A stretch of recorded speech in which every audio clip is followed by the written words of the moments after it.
face I did not shield from buffets and spitting.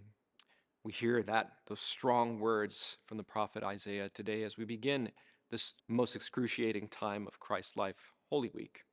Palm Sunday, he is received into Jerusalem with great joy, but very soon he will be betrayed, he will be arrested, stripped naked, crucified, and die on the cross and be buried.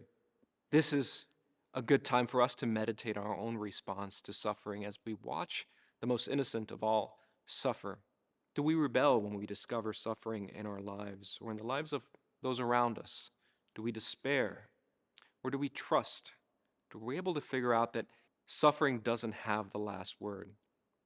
It's not an easy answer to explain how to deal with that problem of suffering in our lives and the lives of others. But perhaps this Holy Week, all we have to do is to hear. The prophet Isaiah also says that today, morning after morning, he opens my ear. For what? Well, to listen to God's word, which I hope we meditate every day of our lives, and we've been doing during this Lenten journey, step by step, hearing what God has been telling me in my prayer, in the scriptures, in the moments of my life, yes, even in my suffering. There we find that hope that comes from a God who's proven himself over and over and over that suffering does not have the last word.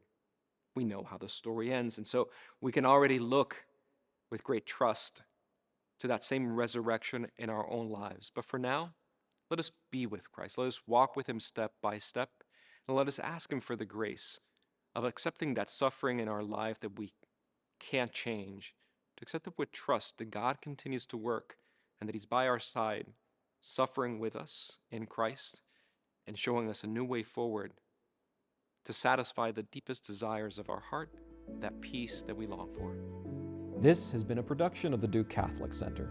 If you enjoyed this video, please consider a financial commitment to support our ministry here on Duke's campus. We're grateful for your support of vibrant Catholic life at Duke.